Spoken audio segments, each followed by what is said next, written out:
Thank you all for coming tonight. It's amazing how the weather has changed. I mean, when I woke up and came to work on Saturday morning, I had to clean the top of my car. And then when I left here, it was like 50 degrees, and then Sunday was like, wow, what happened? So springtime in Michigan, you just never know. It's true. But so we're all delighted that you're here, and that when we started this, it was cold and nasty and snowy. And for the next portion of our lectures, I think Mother Nature is going to like us. Good. And we will not have to pay for the snowplow driver to come back through again the parking lot, which would be absolutely wonderful. So thank you all for coming. As we begin all of our programs at the Silversides, if you are able, please stand while we say the Pledge of Allegiance. I pledge allegiance to the flag of the United States of America and to the republic for which it stands, one nation, under God, indivisible, with liberty and justice for all.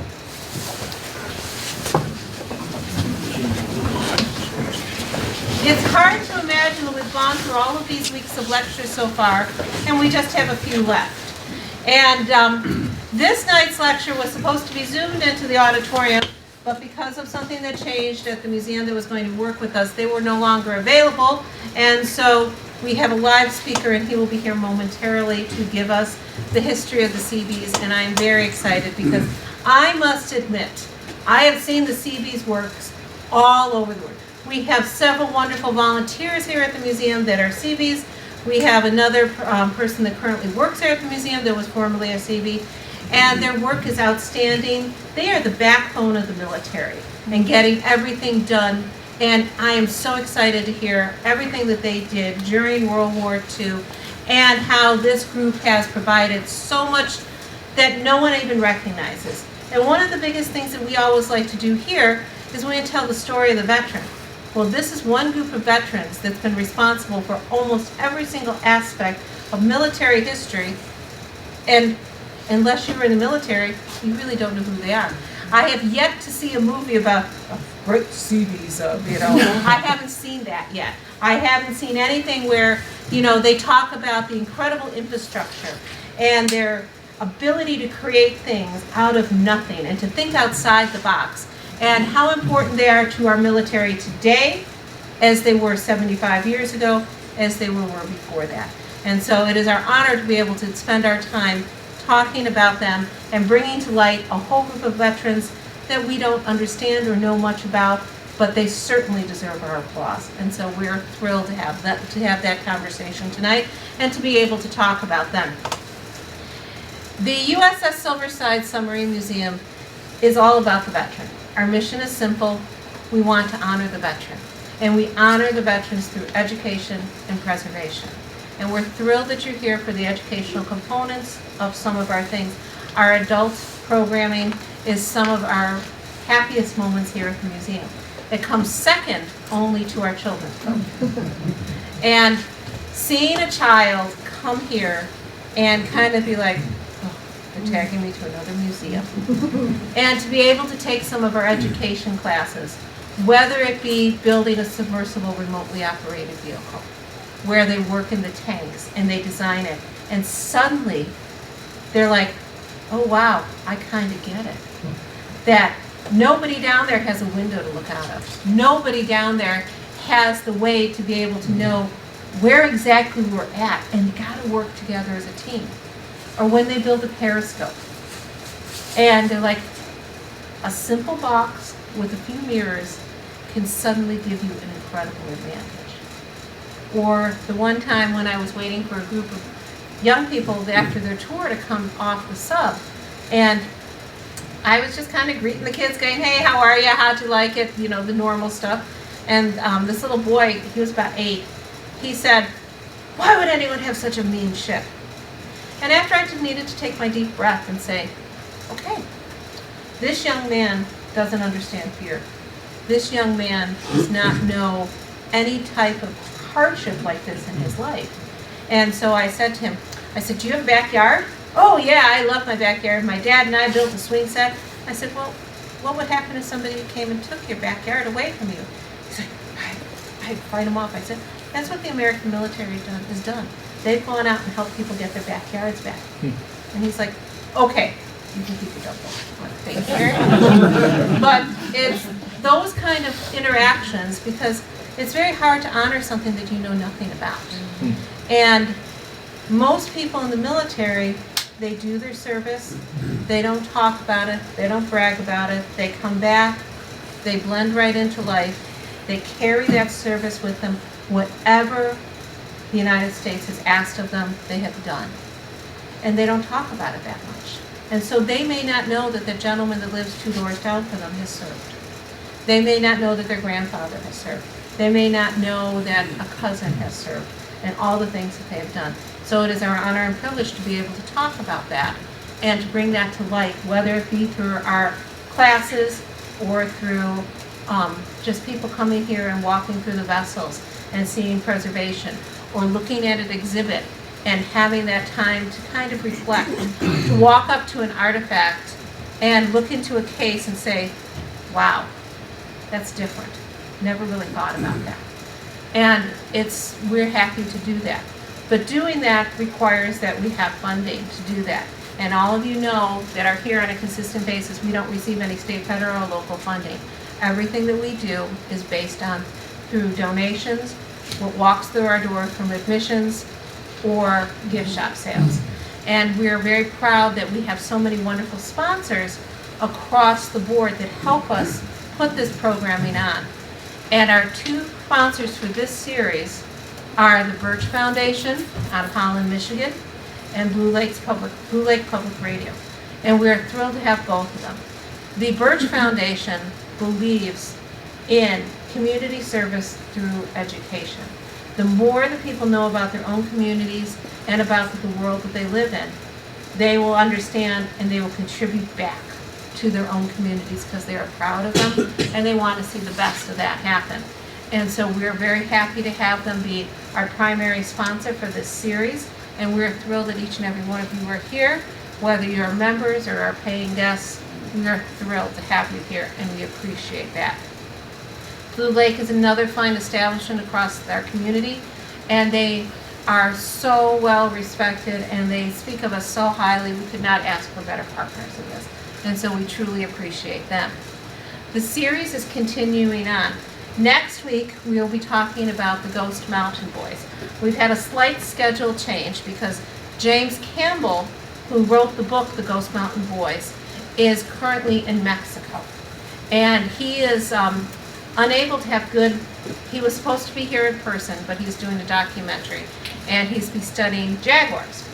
And to put together this documentary for the study of jaguars. He is going to attempt to zoom in with us for part of the lecture, and I will be doing the bulk of the lecture on who the Ghost Mountain Boys were, what the significance of them are, what their meaning to our community is, and what their part in World War II was. And for those of you that are not familiar with the Ghost Mountain Boys, they are a group of men from West Michigan and eastern Wisconsin. They were part of a National Guard unit, which is unique in of itself because oftentimes in the military, especially after there have been some very big losses, they seldom let people from their own communities serve together. But because they were a National Guard unit that was brought into active duty, all the people in that group were friends. They had known each other together, and most of them came from the same community.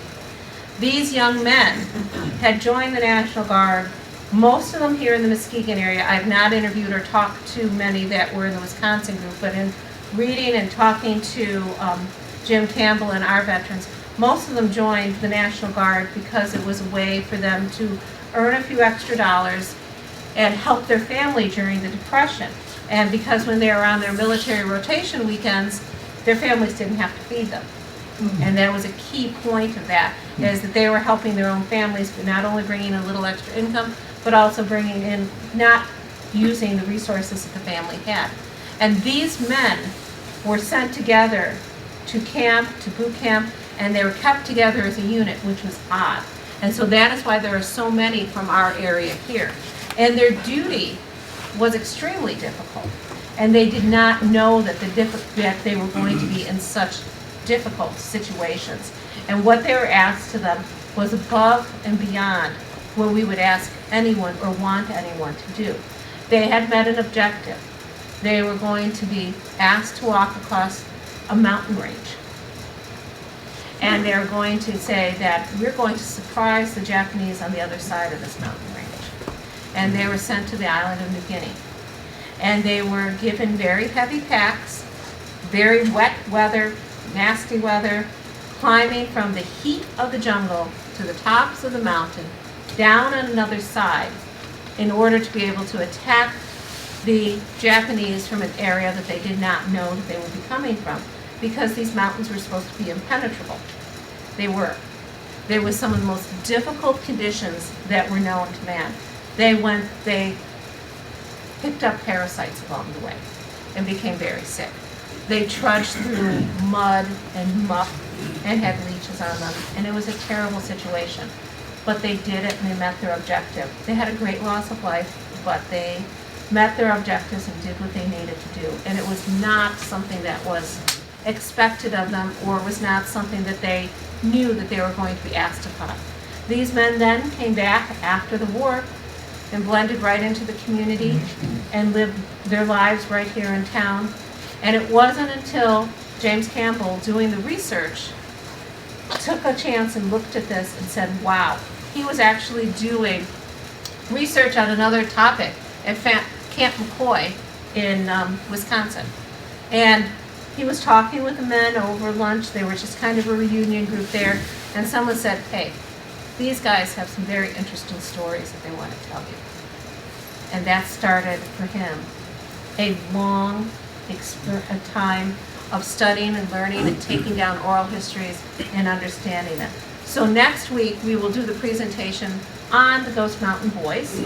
I have a lot of their original oral histories, and at this point none of those gentlemen are still alive, but we do have all of their words recorded, and I will be showing you some of their oral histories, and I'll be showing you the progress that they made and everything that they had to do in order to be able to meet this campaign.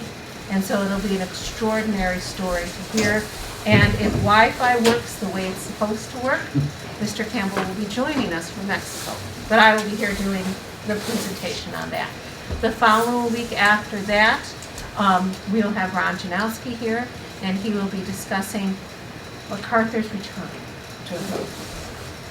Now, and I have my fingers crossed because we had another program planned for January. And that program was supposed to be the opening of our exhibit that we have upstairs, the temporary traveling exhibit that we have on World War II in the Great Lakes. It was loaned to us from the Michigan Maritime Museum, and we had planned to do this opening in January, but as Mother Nature sometimes dictates in January, it wasn't going to happen that night. The roads were just too awful. So I have 2 out of the 3 speakers all lined up ready to come. I'm waiting to get that 3rd speaker on board, and we will have that on May 2nd, so we'll be adding 1 extra week to our series. And so we're very excited to have that coming on. We also have coming up in our spring, we have our annual Lost Boats ceremony, which will be held this Sunday of Memorial Day weekend. It will be our 35th annual. And what we do at that ceremony, if you have not been here previous to that, that is a very solemn event where we honor all the men and women of the military that have passed away and from their service, and we specifically discuss all the submariners that have done that. And we have we talk about the lost boats that were lost, because as you all know, being here so much and understanding, going through Don and Teresa's history of the Silver Sides, we know that when one submarine goes down, oftentimes everyone is lost at that point. So it's very exciting that we have that, and it's a very solemn, wonderful event. The museum is free and open to the public that morning for that, and we have a picnic lunch to do with that. And so we're very excited that that will be happening. 2 years ago we had to do it virtually, but we have never missed a Lost Boat ceremony. So we'll be beginning our program very shortly here, and I'm very excited that Professor Johnson is able to give this topic tonight and talk to us about the Seabees and expand all of our knowledge. Do we have any Seabees in the audience? Thank you very much for your service. We're very excited that the backbone of the military, and we're very excited that you're here. Where did you serve? And I was in the reserves for 8 years, and I served in Gulfport, Mississippi most of it. and what were some of the projects that you? We went to, let's see, we were in Orlando, Florida, working on like laundry and bathroom facilities. In Hawaii, I went out there and we did a pavilion for the enlisted men. And then in California, we did a bunch of, we built a, what do you call it, a MASH unit area for them to train for MASH, so they can fly in helicopters and fly in stuff and train to set up a MASH hospital. Well, thank you very much for your service, and thank you for all of the things that you've done. So your Zoom people can't hear you. Oh, I'm sorry. Our Zoom people cannot hear me, so I apologize for that. I apologize to everyone on Zoom. We will make sure that we use the microphone for the rest of the evening. They didn't want to hear me talk anyhow. They are here and they will listen to Fred, and that is the primary thing that we want to do. So without further ado, Professor Johnson. Hi. Good evening, scholars of Silverside.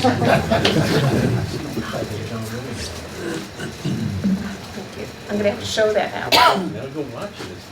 Okay, I was just told there is a movie, The Fighting Seabees. I'm gonna have to include that. Now, we have a summer movie series. It's gotta be in there now. Woo-hoo! Got John Wayne in it. As a matter of Very fact, cool. that's right, I sure does. apologize, everyone. So maybe I'm grateful that no one on Zoom heard me say that.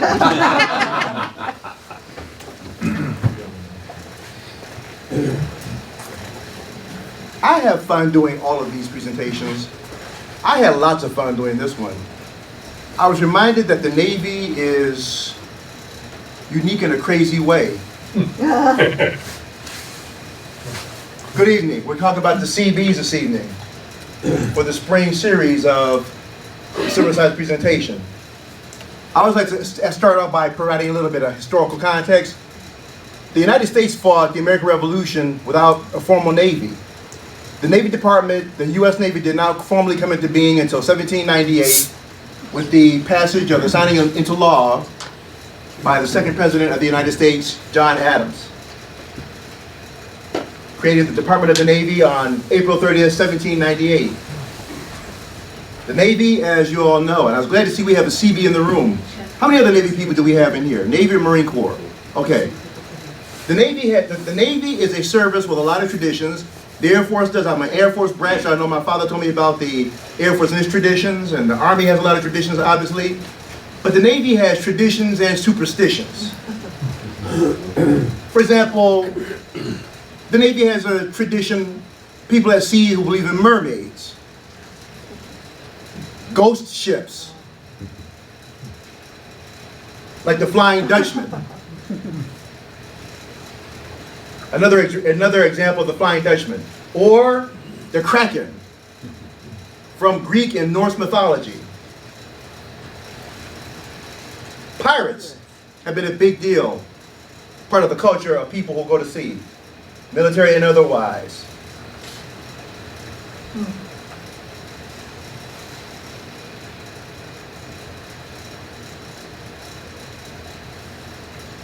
But I must say, also Neptune, the god of the sea, for Greek mythology it was Poseidon.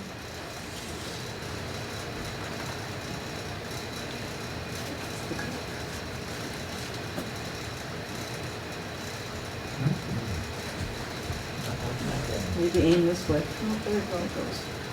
And then, one of the truly unique traditions, this one truly unique.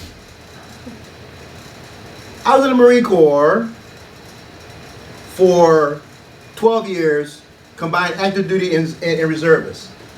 I never had a chance to go, I was at sea for brief periods of time. Most of my overseas deployments, we just flew to where we had to go. I forgot there was a ceremony for people who were at sea when you cross the international date line, which is all kind of strange things involved in it. When you cross the international date line, the service ends up being something where you go from, they call it going from a pollywog. So if you've never been across the international date line at sea, you're a pollywog.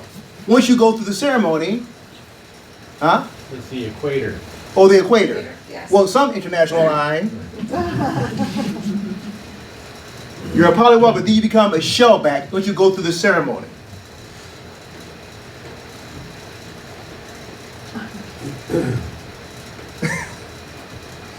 I found this poem, which is supposed to describe what the initiates go through. The poem from the pollywog to the shellback. 'Twas 9 in the morning and all was wells. King Neptune arrived and we rang the 10 bells. The royal court was displeased beyond compare. The pollywogs did more than they should have dared. The slimy band was assembled and to bow. No one was better than a fat, slothful sow. Some of the slime were attired as women. All resembled the worst kind of vermin. The depraved were deloused, cleansed, and then the slimy crew was transformed into men. Brave shellbacks remained where the filth had been. All hail to the king of the ranging main. Now, what's supposed to happen is that the pollywogs, who are about to transform magically into shellbacks, they are supposed to go before the court of King Neptune, Neptune Rex, which in the court consists of his queen, Davy Jones, the royal baby, and other dignitaries. They arrived on the ship that evening prior to the equator crossing. You're right, the equator. The pollywogs entertained the royal court with a talent show. The entertainment consists of dancing, songs, skits, or poetry, count among the merriment. Those are just a few of the items. Some of the events of the evening can't be disclosed. And then,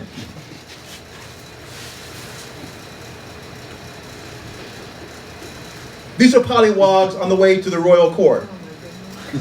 They are essentially humiliated and have all kinds of things thrown on them. I don't know where it comes from. I didn't bother to, I won't even try to ask. And then, on the way to the royal court, this is the royal court.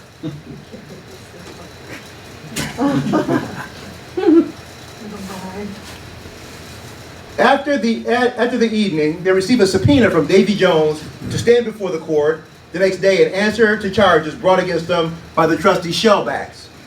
After breakfast, which is made too spicy for the pollywogs to eat, served with coffee and salt water, they're accused before King Neptune, who sits in judgment. They perform a variety of activities which might involve wearing their clothes inside out or backwards and crawling across the deck through objectionable debris, sucking the cherry out of a fat man's belly, to name a few. The shellbacks ensure that no detail is left out. And then the most interesting part.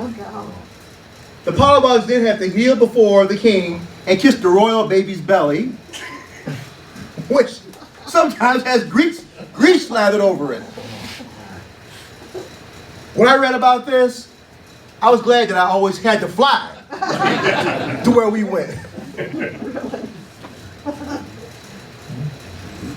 Now, just because I figured there may be some folks that think I just picked these pictures from, this actually came from pictures taken from an actual float, as they say in the Marine Corps and the Navy. You go on a cruise, sometimes they call them a float, but this came from an actual UNITAS float, a UNITAS cruise. Now UNITAS is where the United States Navy works with nations from the Caribbean and also South America for annual exercises. It's called the UNITAS cruise.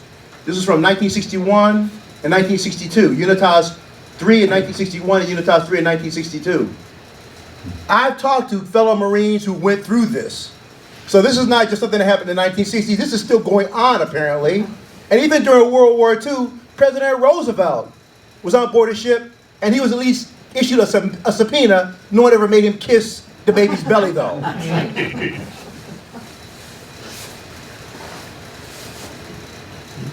As you know, inside the Navy has houses the United States Marine Corps, and it also houses the United States SEALs, whose reputation precedes them.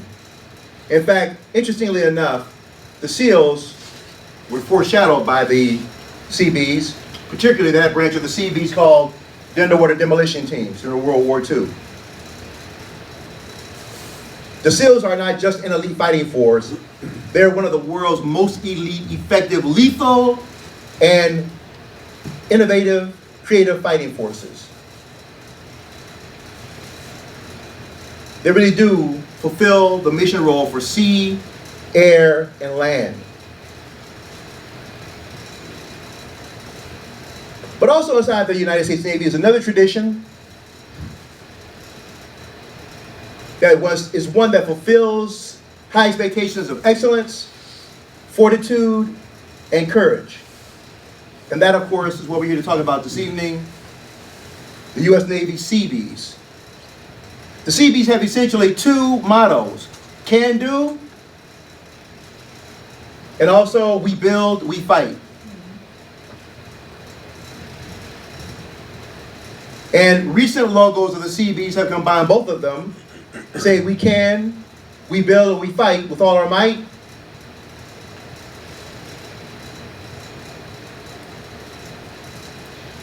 So let's establish some context here. The year was 1941.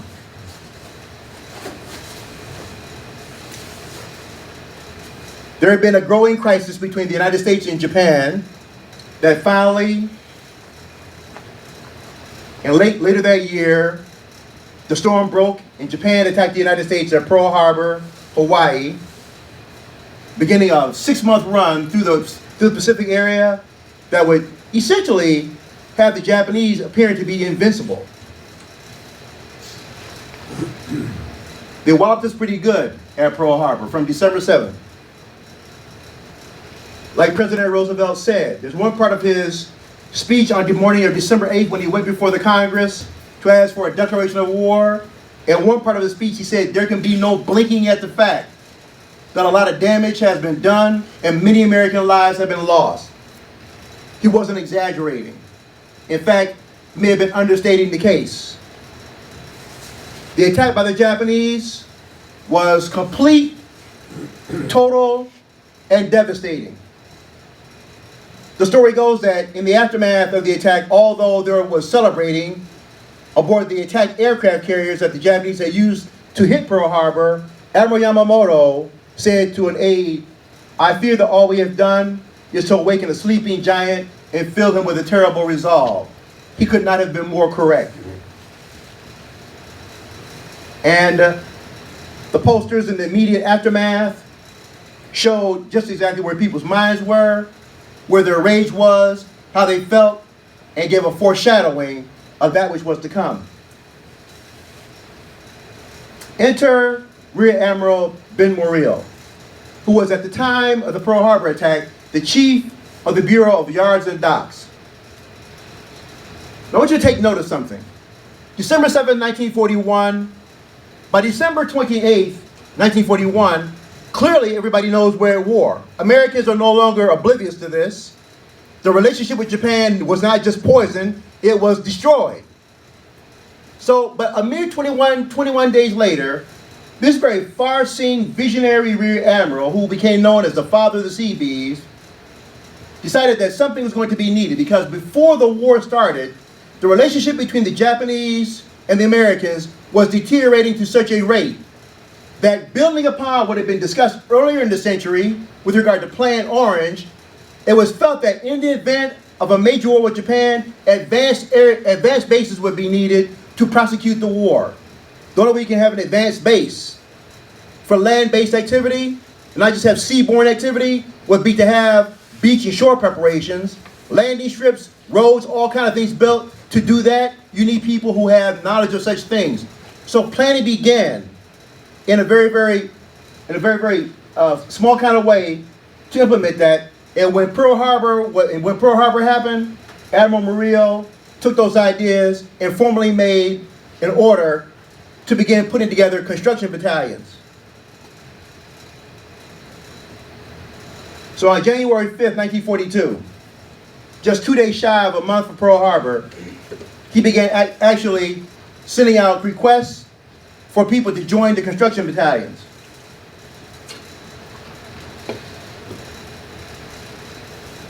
Now, he had to work with something called the Bureau of Yards and Docks.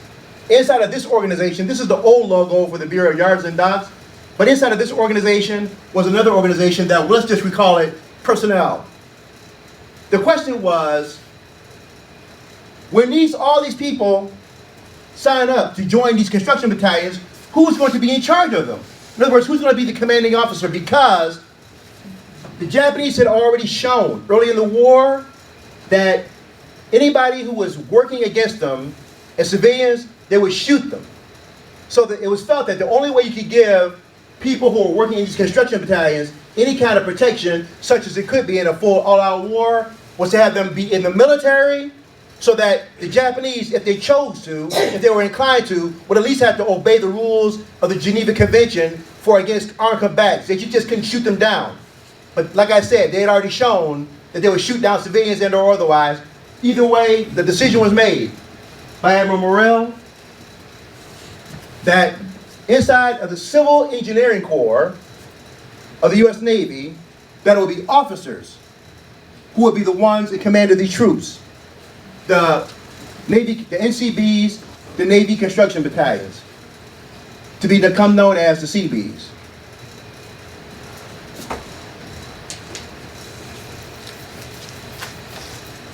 Still, the personnel office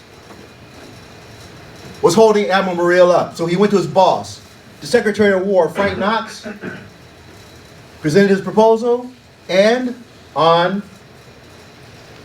March 19, 1942, Secretary of the Navy, Frank Knox, gave the go-ahead. Told him, do it. Get started. Enlist them. And you know something? It didn't take long at all. Once Admiral Morrell had the go-ahead, he started putting together these units, putting together a table of organization and a chart to show how they'd be broken down. And then he gave them their motto: we build, we fight. Construimus batuimus. I spent all day practicing that.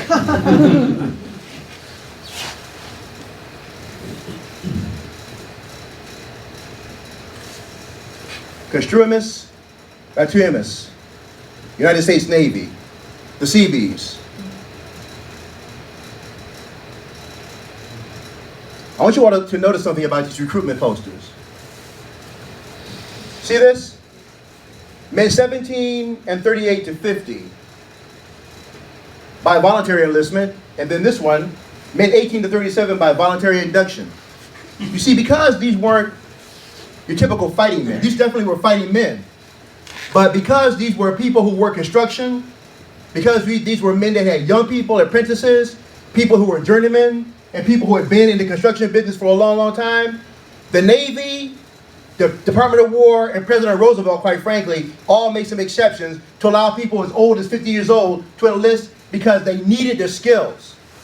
And at some point, they allowed them to enlist voluntarily. Later on, President Roosevelt would cut that off and restrict it only just to the younger people. But for the initial battalions, they opened the door wide up for a number of people. Look at this one.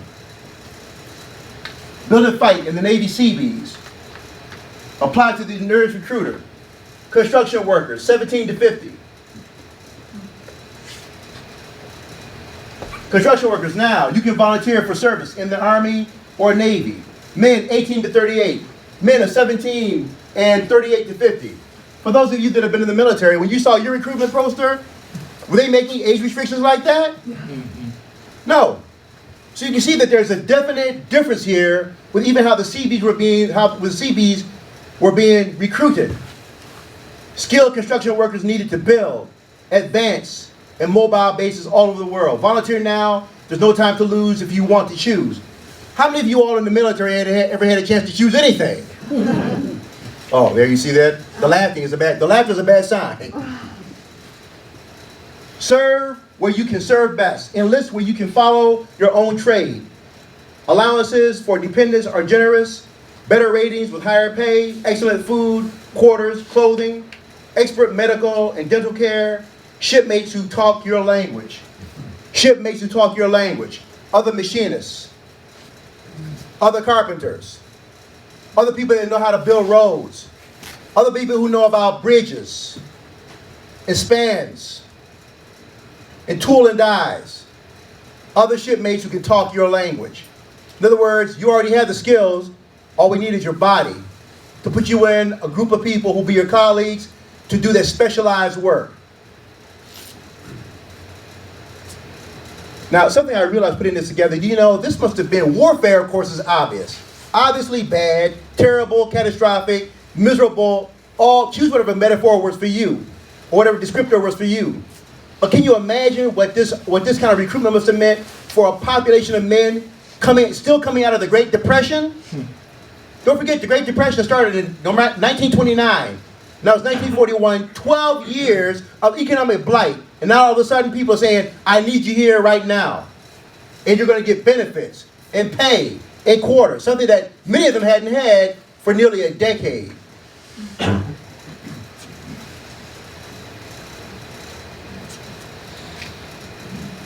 And that poster is not an exaggeration.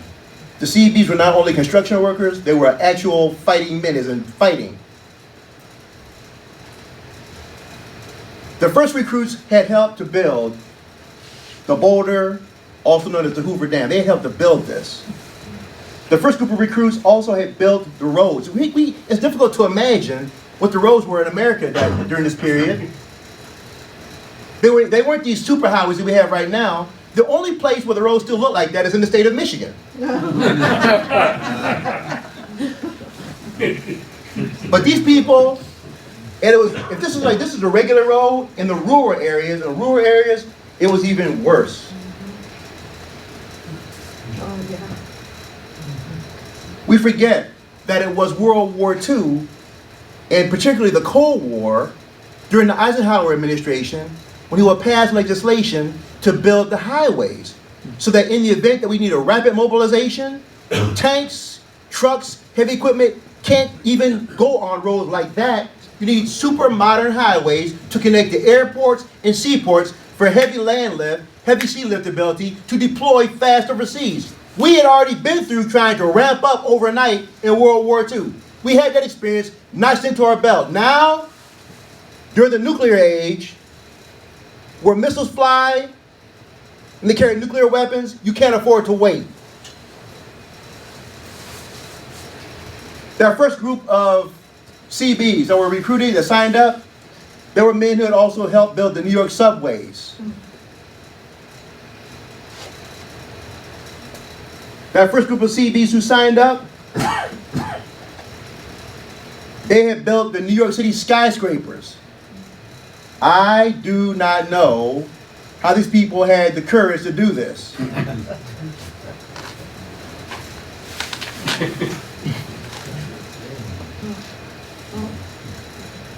I do not know. I almost fell out of my chair just looking at this. Yes. The guy on the far right holding a liquor bottle, and it's empty.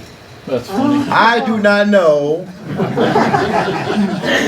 what's on that guy's mind. Thank you for pointing that out. I missed that. Yeah. Oh, God. The men who signed up, the first groups of men who signed up for the Seabees, they came from the coal mines of West Virginia. There were miners, carpenters, engineers. Look, these were people in what today we call the skilled trades. These men knew what they were doing. They had the skills, now they were signing up. And you know what's a funny thing about the coal mines of West Virginia? Below ground, if you ever read about the mining wars in the 1920s, West Virginia is considered to be a southern state by many people, and it kind of is. But the thing about West Virginia was that West Virginia, particularly when the coal mines started really going strong in the late 19th, early 20th century, those coal mines drew workers from all parts of the South, black and white. And you know what? Usually when miners went below ground, all the usual poisonous divisions and attitudes about racism ceased underground because it was all about the coal mine. It's real hard to think yourself above another man when you're both down there in the dark breathing methane. Early on, the Seabees started working with Marines, and they were trained by Marines. In fact, as we shall see, very often the Seabees were embedded with Marines. So the Seabees went through their basic training, not done absolutely, but in many cases by the United States Marine Corps. Bear with me as I read this. Marine Corps historian Gordon L. Rotman has noted that one of the biggest contributions the Navy made to the Marine Corps during World War II was the creation of the Seabees. After Guadalcanal, the War Department decided that Marines and Seabees would make all subsequent landings together. Now that's significant. The Guadalcanal landing occurred on August 7th, 1942. It was one of the first major, not the first, but one of the first major exercises to take back the land that had been lost to the Japanese to begin that long march back to the Japanese home island of Honshu. So in that landing, what they learned, the lesson from Guadalcanal in the battle to seize the island was that we can't do this, we will not do this anymore unless the Seabees are with us. The Marine Corps was developing a relationship with Navy Seabees, just like Marines have with Navy Corpsmen. If you ever talk to a Navy Corpsman or a Marine officer or a Marine Corps infantryman, they'll tell you that the Navy Corpsmen are some of the toughest, hardest, grittiest, dependable people you can ever find. They will not go into combat without one if they can help it. So the Seabees have that kind of reputation. As you see right here, I'll go back one.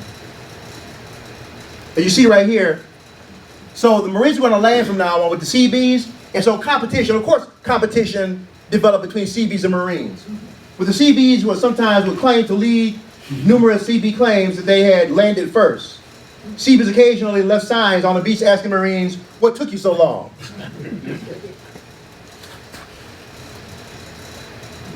Take, for example, this picture.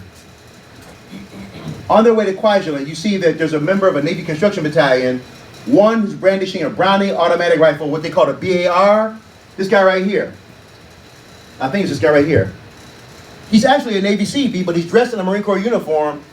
Those of you who know about this know that during World War II, the Marines wore that steel pot that had that camouflage cover over the top of it. He's part of the 121st NCB Navy Construction Battalion, who's embedded in the 4th Marine Division, who fought on Roy and 4 months later on Saipan. The Seabees early on during World War II deployed as far north to the Aleutian Islands. Take a look at this. What I want to point out particularly is Attu and Kiska, because I have another map here to show you that sometimes people wonder, well, why would they go up here to the Arctic Circle where you have the Alaskan Peninsula, all the way past Dutch Harbor in Unalaska, and then down here to Adak, Amchitka, and then to Kiska and Attu? Well, I'm glad you asked the question.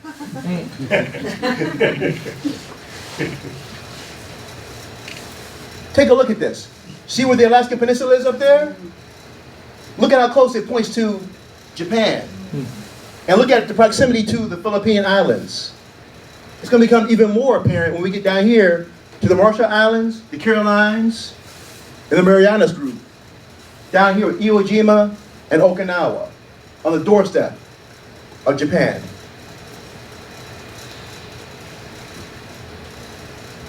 I must tell you all, I suspected this, but in putting this together, I just dig deeper and drilled deeper and found that among the Seabees, at a time when during World War II, when America went to war with a completely segregated military, there were, not regularly, but occasionally, there were black and white Seabees working together.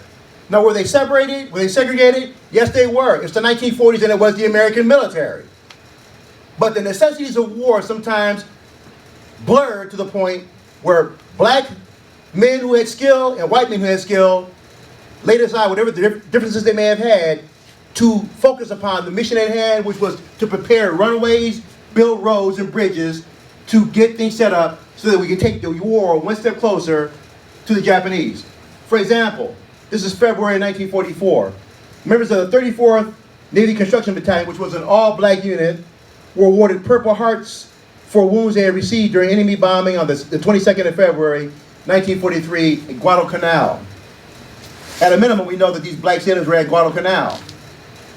Then, these black sailors, these black Seabees, members of the 34th Naval Construction Battalion, constructing a timber pile bridge over the Tenaroo River on Guadalcanal using indigenous lumber on July 10th, 1944. Translation, by 1944, American forces were still on Guadalcanal. Then this guy right here, J.D. Weaver of Martinsburg, Virginia, West Virginia. At the controls of the CB dozer, Weaver rose from seaman to petty officer in 20 months, the 34th Naval Construction Battalion, earning the most promotion of any member during his first deployment in the Pacific. These individuals, November 1943, 334th Naval Construction Battalion divers working on the Marine Railway at Gavutu. Note the improvised diving gear made from the mast. The one thing that I learned about the Seabees, I saw this while I was on active duty because every now and then I had an opportunity to interact with Seabees. Ingenious people, innovative, creative, mischievous, bold. They know how to get things done. Their motto, can do, is not mistaken. They really can do stuff. September 19, 1943, members of the 34th Naval Construction Battalion erecting a 40 by 100-foot Quonset hut warehouse at Halavo Seaplane Base, Florida Island, in the Solomon Islands. The Solomons, again, being that group of islands that house Guadalcanal. December 1943, Seabees carrying sections of pressed steel runway surfacing, while constructing Torquina airfield at Bougainville. Bougainville. I figured it would be appropriate, I think it's right here, to show you all, well, let's go to here first. Welcome, U.S. Marines, Seabees, welcome U.S. Marines by the CB demolition. You see, can you make out these letters right here? What does it say? Underwater Demolition Team 3. Underwater Demolition Team 3. So it turns out that the Seabees were also, parts of them gradually spun off to engage in things like beach clearing. Now, in the landing at Tarawa, Tarawa was an absolute disaster for the U.S. Marine Corps and the Navy. An amphibious operation is still one of the most dangerous maneuvers you can have in warfare. Even if you have heliborne operations and air support, it is the ship-to-shore movement, which is very dangerous. Now, it used to be when you were climbing down the side of the ship and a cargo net had to somehow leap into the landing craft, with wave motion. Here's a landing craft going this way, the ship going that way, somewhere the cargo net's in between. Here's what you don't want to happen. You don't want to be in between the landing craft and the ship when it goes clang. That's called you getting smashed. Having a very unpleasant look on your face. Today, the Marines that go aboard ship like that, they go down the steps into the well of the ship, get into a landing craft that comes out the back of the ship, splash to the water. So there's less of that clashing and clanging. But during training, for some reason, they made it still crawl down the cargo net. In Tarawa, the Navy had figured out that one of the things you want to do is prepare the beach with something they call NGF, naval gunfire. They did that. The Japanese figured out a way to dig through coral. How do you dig through coral? It's one of the hardest substances on Earth. But they found a way of digging through coral and making tunnels and bunkers in coral, natural bunkers out of naturally hard material that could withstand days of pounding for some of the largest guns on destroyers, cruisers, and battleships. And then at Tarawa, they made a wrong estimate about the tidal movements and let people out of the landing craft more than 1,000 yards away from the shore. Men with a full combat load stepped off the ledge of the landing craft and drowned, sank to their death. All kinds of mistakes made about the beach facilities. So after that, it was decided that from now on, the Seabees, particularly those clearing beach obstacles, would go in the first wave. Before the first wave, these became the underwater demolition teams. You see here, Seabees training at May 29, 1944, Combat Demolition Unit training at Fort Pierce, Florida. And then this operation here, June 15th to July 9th, 1944, the Saipan operation. Saipan and the Marianas Island chain. Blowing up demolitions at Morotai, September 1944. By 1944, of course, the war had changed it certainly was not over, but it definitely, the wind of war was at the back of the United States. The offensive war of the Japanese ended on May 4 through 6, 1942 at the Battle of Midway. Now, I mentioned Bougainville earlier. What's the significance of Bougainville? Because it doesn't sound like one of those names that really, rings really important. We talk about the Pacific Theater. But again, take a look at Bougainville. First off, next to Australia, Australasia, meaning Papua New Guinea, New Zealand, Malaysia, Vietnam, the Philippines. To the Philippines, north of the Philippines is the island of Japan. So Seabees are there on Bougainville, operating in those areas. So when you look at this, here's Australia right here. Papua New Guinea, Bougainville's in this area. The Caroline Islands right here. So part of the island hopping strategy is to go from Guadalcanal on the Solomons to the Carolines, eventually to get back to the Philippines. General MacArthur, when he evacuated in 1942, set up shop in Australia and immediately began planning his counterattack to return to the Philippines to fulfill his promise that he told people when he left, I shall return. In the meantime, Admiral Nimitz, who he was sharing the Pacific with, you understand that MacArthur wanted the Pacific all to himself.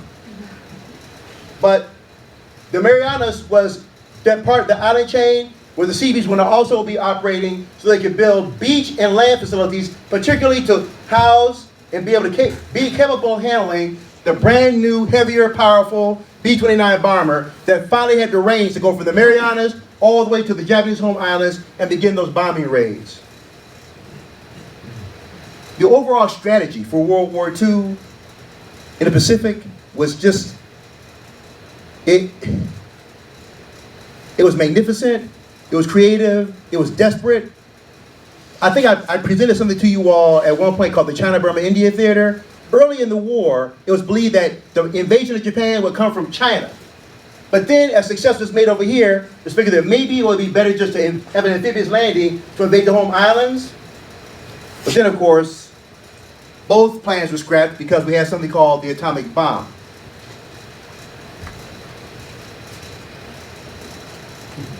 On March 10th, 1944, the movie Fighting Seabees was released. It starred John Wayne and Susan Hayward.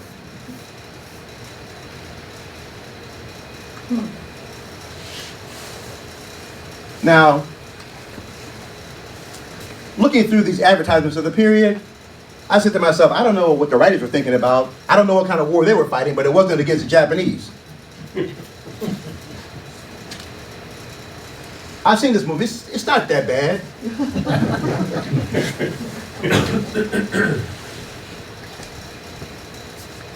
The Seabees and the Marines operated together from June 15th through July in 1944 on the island of Saipan.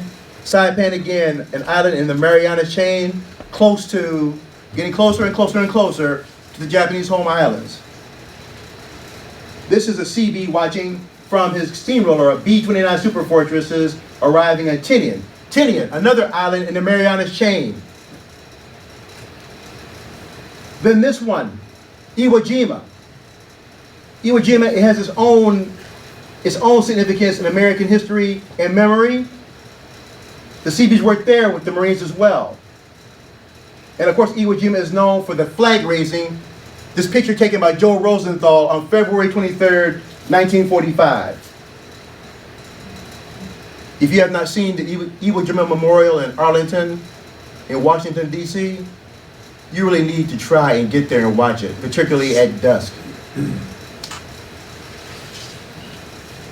Seabees at Iwo Jima shortly after the landing.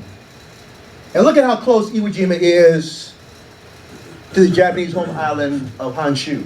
Look at how close Saipan, Tinian, and Guam are.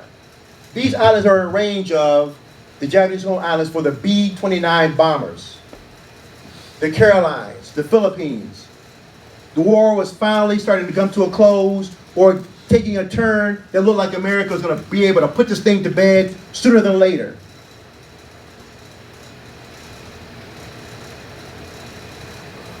The Seabees used all kinds of equipment. Steam shovels, trucks obviously.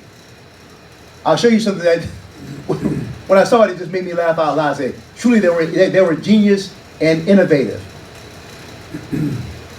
This right here, the caption reads, men with the 31st Naval Construction Battalion use a bulldozer and a rooter to open a cave at the end of the airstrip on Airstrip 1 on Iwo Jima.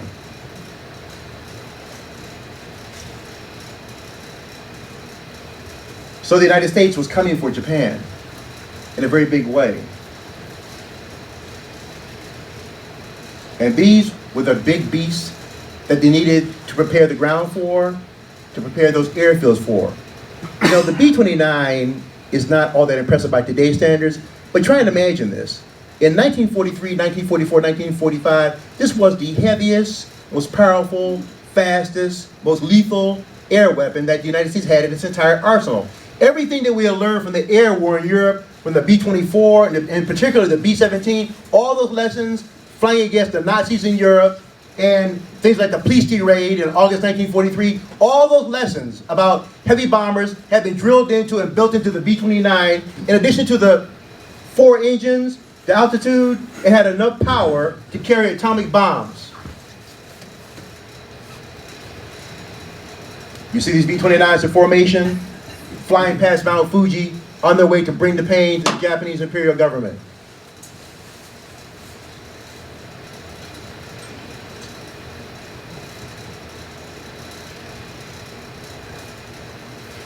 But even with the B-29, as wonderful of a marvel, as an aerospace engineering marvel that it was, there were still things that happened.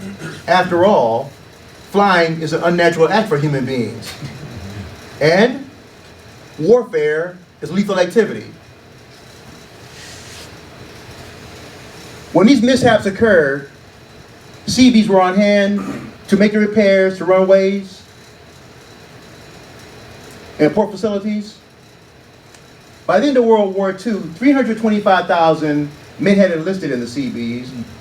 They knew more than 60 skilled trades. They also had trades of souvenir making and what's called moonlight procurement. Now, for those of you unfamiliar with the military, let me explain what that means. I'll tell you just a very brief story. There's some place at Campus Union called El Maco, Electronic Maintenance Company. We had a very big inspection coming up, and my senior tech sergeant,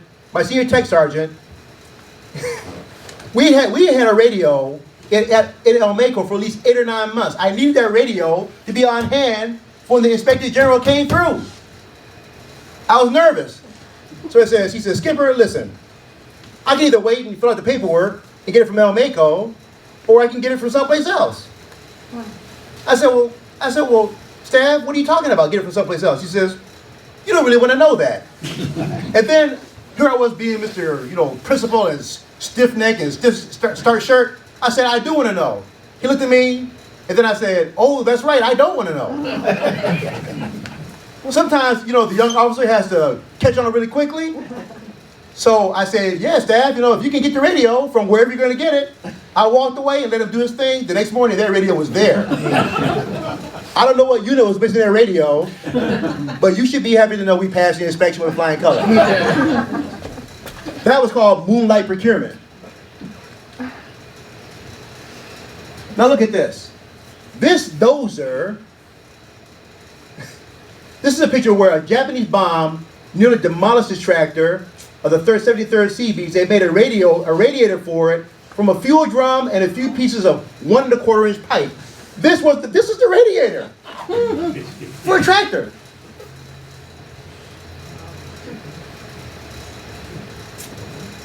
I showed this to a few of my students today at the college, and I was bouncing around and flailing my arms like, look at this thing, this is amazing. Here's the response, huh?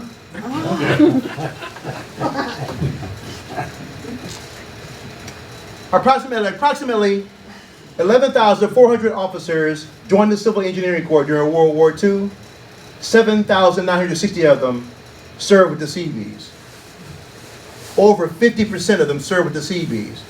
By 1942, the Seabees already had a reputation that had spread throughout all the force services, and frankly, it was known throughout the world. So they're known for They're valor, honor, soldiers. Soldiers of the sea was what Marines are called. But these soldiers of the sea that fight alongside with Marines and do their best, the can do, we build, we fight, Seabees, they're known for their valor, their honor. They're known for, they have something in the Seabees. In the Marine Corps, they call it esprit de corps. But you know what? Just like the SEALs are an elite unit that has a certain kind of oomph that makes them be who they are, and the Green Berets, and Delta Force, and Marine Corps Force Recon. The Seabees also, as a special unit of the U.S. Navy, they have that same oomph, whatever they call it. That makes them be the elite force that they are. They fight and they build. They can do.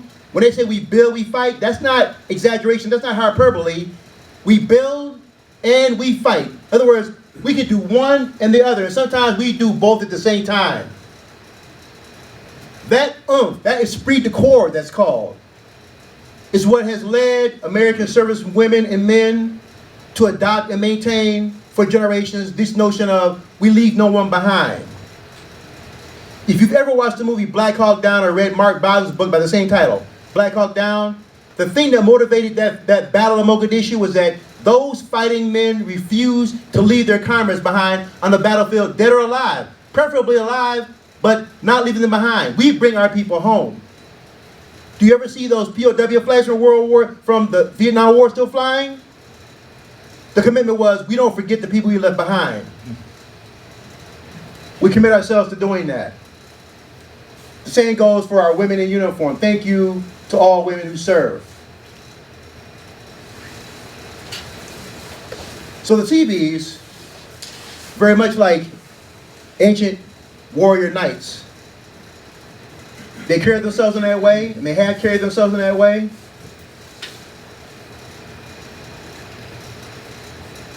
This is what I mean by esprit de corps. These Marines of the 3rd Marine Rated Regiment made this sign. So when we reach the Isle of Japan with our caps at a jaunty tilt, we'll enter the city of Tokyo on the roads the Seabees built. This was a tribute from Marines to the Seabees. Now, for Marines to say that, when I was in the Marine Corps on active duty, there was this saying that went around and said, only God looks down on Marines, everybody else looks up. So there's a lot of esprit de corps there. Look at this sign. The Seabees say, Bougainville, the difficult we do now, the impossible takes a little longer. These are the sayings of a unit of people who like who they are, they like a challenge, they enjoy overcoming a challenge. And this right here, the thing that you notice, that I want you to notice right here is, see this? Now this is USS Can Do. See that? USS Can Do. Can do spirit. Gung ho, can do. That's what the Seabees are. Now I know we're focusing upon the Pacific theater of the war, but I at least had to ask the question. Has any Seabee ever won a Congressional Medal of Honor? It turns out that one Seabee has won a Congressional Medal of Honor. His name was Marvin G. Shields, construction mechanic 3rd class. Marvin Shields was not in World War II, but Marvin Shields won his Congressional Medal of Honor posthumously. Let me share with you how. That's the Navy's version for the Congressional Medal of Honor. You know that the way these things go, the Medal of Honor is the highest award you can get in the Naval Service, only after the Navy Cross. That's why it's so significant that on the morning of December 7, 1941, when Dory Miller, the African-American seaman, shot down 4 or 5 Japanese aircraft, he won the Navy Cross, just one medal shy of the Congressional. On June 10, 1965, obviously the Vietnam conflict was in progress. What shall we say about Vietnam? Except that it was a long war. It took 58,000 of our youngest and best. And for those who remained, they were forced to bear the shame of a nation that preferred to not even act like it had gone to war to defend all kinds of freedoms.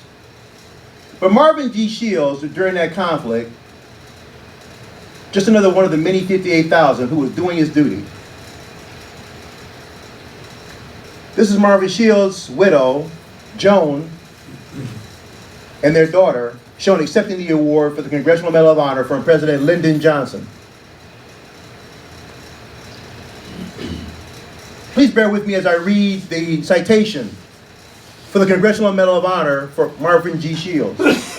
For conspicuous gallantry at the risk of his life above and beyond the call of duty, although wounded when the compound of Detachment A342, 5th Special Forces Group Airborne, 1st Special Forces came under intense fire from an estimated reinforced Viet Cong regiment employing machine guns, heavy weapons, and small arms.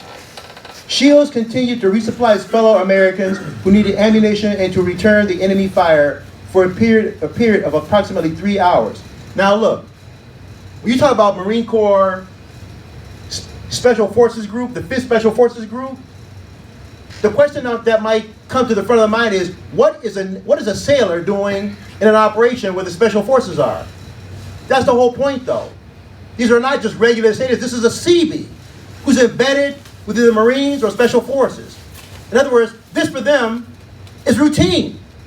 So there it was. The position is being attacked by a superior force of Viet Cong, at which time the Viet Cong launched a massive attack at close range with flamethrowers, hand grenades, and small arms fire. Wounded a second time. So he's wounded one time, then he's wounded a second time. During the attack, Shields assisted in carrying a more critically wounded man to safety, and then resumed firing at the enemy for 4 more hours. Now he had already been at this for 3 hours. Now it's 7 hours. He's wounded. He's carried 1 man to safety. And the Marine Corps, rather the Viet Cong, are attacking in force. When the commander of the 5th Special Forces Group asked for a volunteer to accompany him in an attempt to knock out an enemy machine gun emplacement, which was endangering the lives of all personnel in the compound because of the accuracy of his fire, Shields volunteered for this hazardous mission. Proceeding toward their objective with a 3.5-inch rocket launcher, they, Shields and the commander, destroyed the enemy machine gun emplacement, saving the lives of many of their fellow servicemen in the compound. Shields was mortally wounded in the process by hostile fire while returning to his defensive position. His heroic initiative and valor in the face of intense enemy fire sustained and enhanced the finest traditions of the U.S. Naval Service. I figured that even though we're talking about World War II, it'll be worthwhile mentioning Marvin G. Shields, Congressional Medal of Honor winner, as a fine representative of who the Seabees are and what the Seabees do.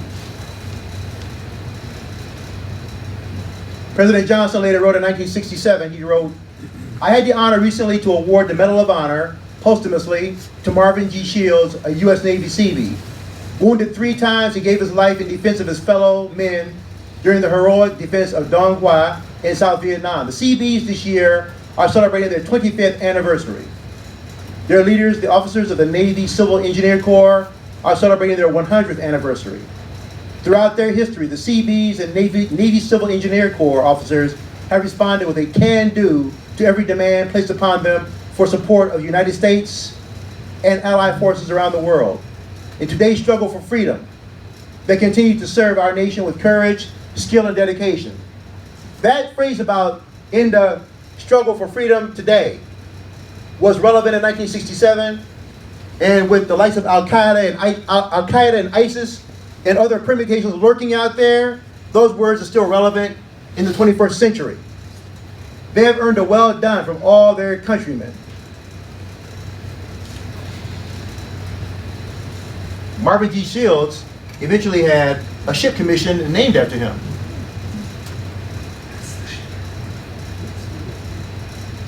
This is the ship on April 10th, 1971. Another shot of it.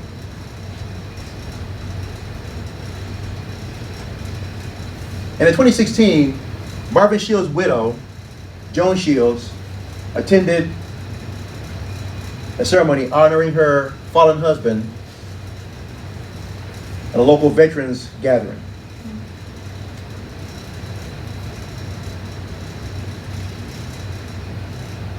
Marvin G. Shields personified, embodied the best of the Seabees and the tradition of excellence that they hold dear to themselves, the courage they have displayed in combat,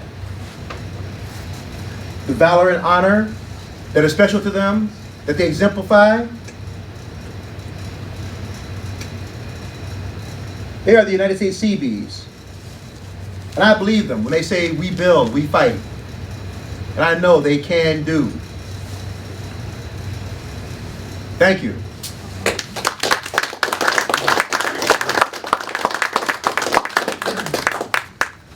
Tom has the microphone, so if any of you have questions. Questions that I can answer. Don't be shy.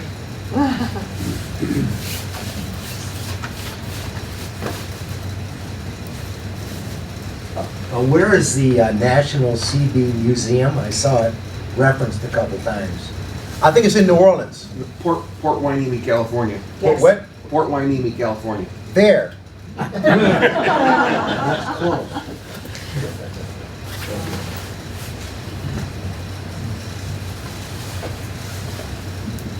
Is there any record of people who were older than 50 who joined, or any women Yes, in the there- CB? Yes, there is a record of some men who were older, but that was like in the reason why I kept on saying, the first group of men who signed up. Think about those early days of the Pacific War after Pearl Harbor. The Navy, Admiral Murillo, President Roosevelt, they were all willing to look the other way for a minute because we needed people right now. So there wasn't a whole lot of discrimination going on when the nation was flat on its back and trying to get started with getting this thing, this push, with this movement going toward Japan. So yes, older than 50 early on. However, as the Seabees took more form and became more organized and started deploying to the field, and once we actually found out what the Pacific War was going to entail, that's when some of the age restrictions were imposed, although that business vow was still up to the age of 50.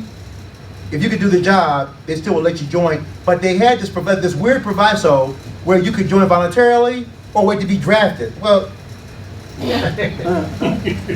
know, that's like during the Civil War when, you know, the War Department told railroad owners, look, you can either let us borrow your trains or we'll take them. What do you want to do? Well, you can borrow it, I guess. So there was that. And were there any female Seabees? I do not know.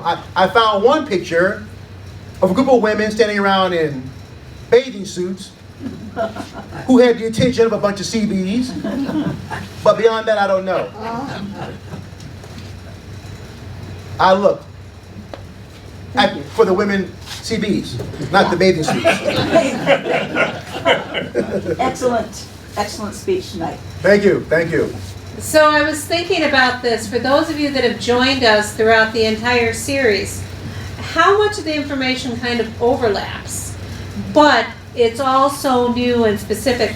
Like last week when we were talking about the need for Alaska and why Alaska was so important to World War II. And we had talked a little bit about the group of Seabees that built the first solid roads in Alaska Right. in order for them to be able to transport the things that were necessary. And all the work that they did on those islands there, and it was reinforced to that. And the one thing that comes to me throughout all of this, and I say I may have studied World War II a tinge in my lifetime, is how huge the Pacific Ocean is. Yes. Oh, yeah. And how much ground we have to cover, and how much the islands that we went to were in a primitive state. And so when we think, oh, we're going to land B-17s, we're going to land, you know, this plane, that plane, well, we couldn't. Well, All of that had to be created. add to it that the weather patterns around Attu and Kiska and the Aleutians, the weather is horrible on a regular basis, and the islands, whatever sand or gravel there is very volcanic, which is difficult to maneuver and use anyway. So there's all kind of things going. It's freezing, it's cloudy, the weather changes a lot. Everything that could go wrong, that can go wrong, usually does go wrong in the Aleutian Islands. And so you're right, Peg. And when you consider this, that what the Germans did in Europe for a landlocked continental nation to take over so much land area in Europe was pretty stunning. But the Japanese are an island nation, and the Pacific is bigger than Europe. So an island nation is able to control all that area, much of it water, which is even more difficult, and the Japanese did that for a minute. They did it for a minute. So they were lethal, to be sure. They were lethal to be sure, and that's what makes the achievement of the Seabees, the Marines, the sailors, and everybody else, the British allies in the Pacific Theater, all the more amazing and impressive. Do we have any other further questions? Well, Did you all remember when we talked about the China-Burma India Theater? That I mentioned that the chief strategic contribution of China-Burma India was that because General Stilwell and General Chennault of the Flying Tigers kept the Japanese army there in China instead of in Guadalcanal, in Bougainville, in New Georgia, in Saipan, in Tinian, in the Philippines. There were 1.25 or 1.25 Japanese soldiers, 1.25 million Japanese soldiers who were in the China-Burma India Theater who would have been someplace else had it not been for the British, the Gurkhas, the Americans, and their Indian allies.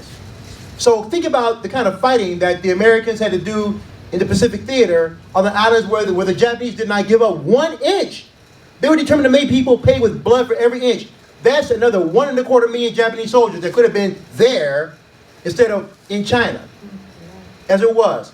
That all by itself played a strategic role for China-Burma India. I told, well, it was just so amazing that the Pacific Theater, it all was, but it all, and then of course the constant fights at the War Department between the Joint Chiefs of Staff, who's going to get the better resources. The European theater always got it, and the Pacific Theater didn't. And just the amazing story about the atomic bomb with Enrico Fermi, the test at Alamogordo, all of it. World War II, there's still a treasure trove of information to be discussed and discovered. Yes, sir. My grandson in the Marines just spent a few months in Palu. Peleliu? Yeah, Mhm. and there's still Marines there looking for ordnance. Yeah. I think there's like 700 people living on the island, Yep. but visitors are discouraged, and only footpath walking only if you do happen to get there. Don't wander off the path. That's right. So they're still digging up unexploded ordnance. And a big battle was fought there That's that right. lasted 4 months that most people never heard of. That's right. It was a pretty bad one for the Marine Corps. Yeah, it was huge. They Yeah. say that the casualty rate there was the highest of any amphibious landing in the South Pacific. That's right. It was. That's right. It would be well worth it for you all to look up the Battle of Peleliu. I think it's Peleliu. Yeah, the island of Palau, and then Palau is where Mhm. I got a T-shirt on that he brought back for me. Yeah. Yeah. Thank you for mentioning that. No, that's actually good information because Peleliu, I think people have heard of Tarawa just because of the sheer loss of human life. But you're right, Peleliu was legendary in the amount of carnage that the Japanese heaped upon American forces. Yeah, it was going to be like a 4-day little mop-up Yeah. thing, and the Japanese were dug in, and it lasted 4 months. That's right. Casualty rate was, I think, 10,000 of us and like 50,000 of Yeah. them. I mean, I don't think they had any survivors. Yeah. They wouldn't surrender. So William Manchester, what's the title of his book? William Manchester, who was a Marine during World War II. Oh, just remember the name Manchester. His memoir talks about the Pacific Theater and just those various sort of things. The Guadalcanal operation was that the Guadalcanal landing was unopposed. It was unopposed, and then about maybe week number 2 or 3 of the other operation, the Japanese are pulled back into the island, and that's when things really begin to happen. And they found out that this was going to be a long, long, long campaign. And Peleliu helped to exemplify that. yeah, and I guess the reason why it's not virtually why it's unknown is because it was about that time that MacArthur was getting ready to walk ashore, and so all the news people went with In the general, Philippines, right. And there was like 3 or 4 news people in Peleliu, so there really was very little written about it. That's right. That's right. MacArthur was a master of. He definitely would have been a Facebook giant today. He really knew how to manipulate and use media. I saw your hand up. Sir. Question, Yes. what's the status of the Seabees today? Is this Are they currently a formal part of the Navy? Yes, they are. The Seabees have participated in Afghanistan. They have participated in Iraq. So they're still around. Oh, okay. Yes. Your hand up? Our CB. I thought your hand was raised. Oh, no. Okay. I think when I said that the museum was located in New Orleans, I think that's the World War II museum. Yeah. Yes. What's the name of the town in California again? Port Hueneme. It's outside Los Angeles. Port Hueneme. That sounds fun just to say. It's with an H. Huh? It's with an H. Okay.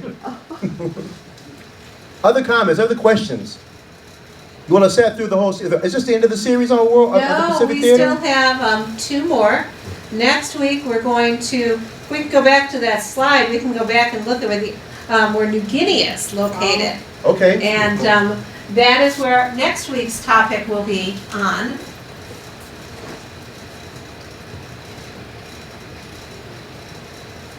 Papua New Guinea? Yep.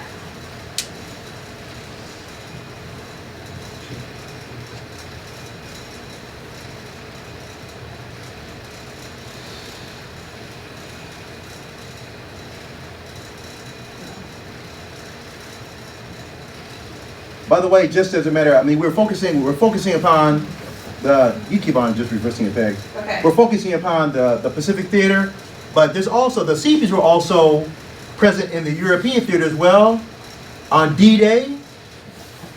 So they're operating in Europe as well. We're getting there. Great job as usual. Thanks, Cliff. Okay. Enjoyed it. There we go. There, now here's New Guinea. Here's Papua. Okay. So, and then also pay attention to Rabaul, right here. Rabaul was one of these islands where it wasn't directly attacked, but I think they did bypass this, because there was a big Japanese base on Rabaul, and so the American planners figured out, why waste resources? Just bypass them, essentially cordon them off, and starve them out. But they kept on moving toward the Carolines, then the Marianas. And as you see, looking at the map there, you can see how close these things are to Australia. And we don't spend a lot of time talking about Australia when during the Pacific War, but it's very important. And Australia belongs to what country at this point? Britain? Britain.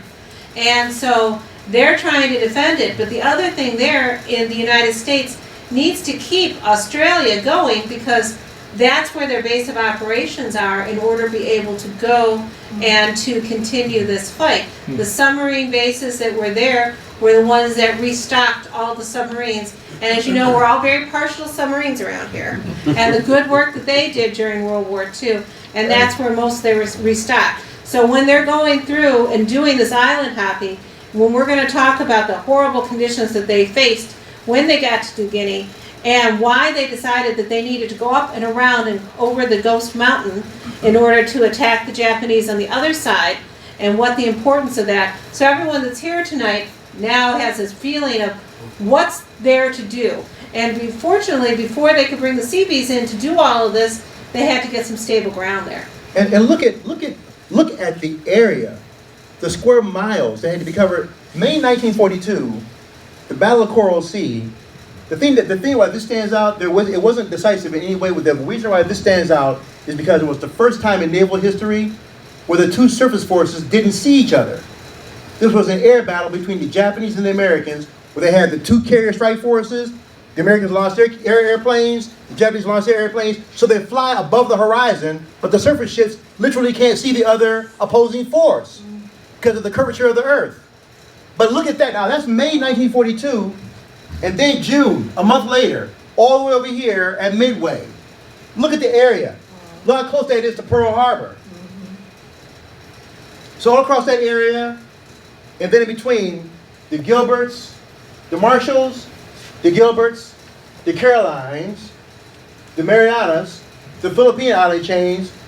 You don't hear a whole lot about the Celebes, the Battle of the Celebes Sea, Borneo, the Netherlands East Indies, the battle for the Java Sea, all these things were contested by the Japanese and fought for and seized by them. An amazing feat for an island people on an island that had little to no resources. Point where Peleliu is.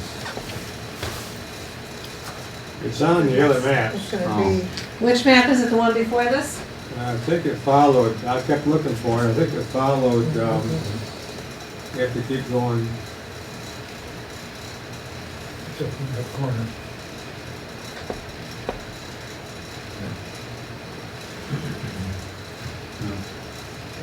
Go back. Go back? Let me just, you know what, let me just find it. Several of the Okay. maps. Go back. After the Just one over we the have. corner.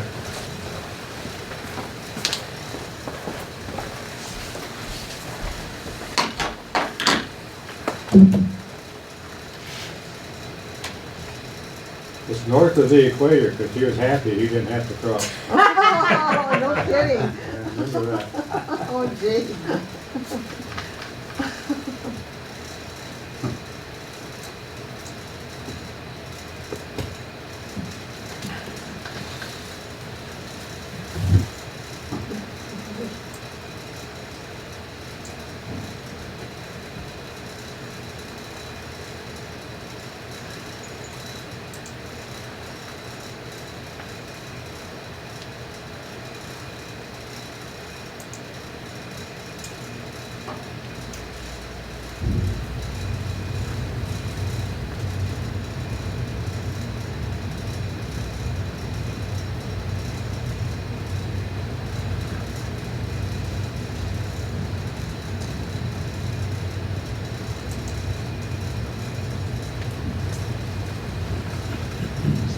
We're still here, everybody that's on Zoom. We're just, I'm just busy messing everything up. we're still here, everyone that's on Zoom. We're just looking for a map. And if you want to go one back over, you'll find the internet.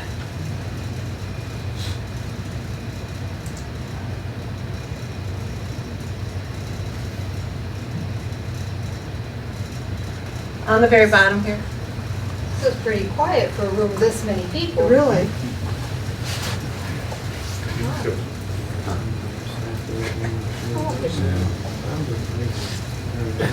You're looking for second one in right there. Blue. I'll use the museum in the next month or so. With the field trip friends in season. For what season? Field trip friends in How big is your island? 80 that's coming in. It's pretty small. The house is really small. Is that the one from you? It's loud and main, cities and stuff. I work for Grand Rapids City School. Maybe 150. Quite a few. Chinese people say that My record's 120 sub and they're happy for us to do 2 that. So while we're pulling up the map, does anyone have any other questions that we can answer while he is? That'll instantaneously speed everything up. Ah, there it is. Okay, so that. It's fairly close to, the Japanese. Owned by Teresa. That fellow who owned by Teresa. Yeah, it was. Screen share bottom. They dated after those trips, right? Now, when did the island attack? Yeah, we went to the, you know, it was an airstrip. Share. Okay, make that full size for everybody. Okay.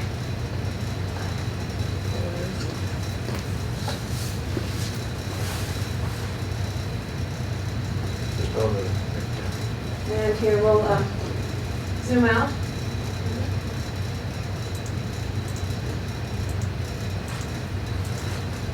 Look at, a lot of blue there. Oh, it's a teeny little thing. Yeah, out in the middle of nowhere. That was in the lead up to the Philippines though, wasn't it? Yeah. You would have never seen it. That gives you an idea. I do have another question, and that is after the bombing of Pearl Harbor, did the Seabees go in and start rebuilding there? I don't know how soon after the bombing of Pearl Harbor, because remember the dates, you have Pearl Harbor, December 7th, 1941. Admiral Morial doesn't really begin organizing the Seabees until the 28th. So 3 weeks have gone by. Certainly now, one of the first places the Seabees would have been building would have been Pearl Harbor for obvious reasons. But the first task was to get them organized, to get the ranks filled, to get the organizational structure. You all know that in any organization, particularly in the military, trying to answer the question who's going to be in charge can be a pretty big deal. Because depending upon who's in charge, that will determine how you get your supplies, what kind of supplies you get, what depots they come from. All those things have to be, all those boxes have to be checked. Particularly when you have a pressing requirement, which is to get to the Japanese home islands as fast as possible. I think Peggy said we're partial to submarines right here, and we are. The whole idea for the Doolittle raid came from a guy that was a submariner. Now, of course, the Army Air Force was involved in all that, but Same thing, different language. So when did the Seabees actually start working at Pearl Harbor? I don't know exactly, but it could not have been that long after they were organized. It would have been too obvious for them to not repair Pearl Harbor and all the damage done, especially after 2 waves on December 7th. One of the things that Admiral Murillo had to deal with in the 3 weeks after Pearl Harbor was working with Chief of Naval Operations, as they tried to find out which head was going to roll for Pearl Harbor. Because on the morning of December 7th was Admiral Husband E. Kimmel and General Walter Short was the senior Army commander. And after Pearl Harbor, someone had to be blamed. Those 2 guys were blamed. So you see Peleliu, close to the Philippines, to the northwest of Papua New Guinea.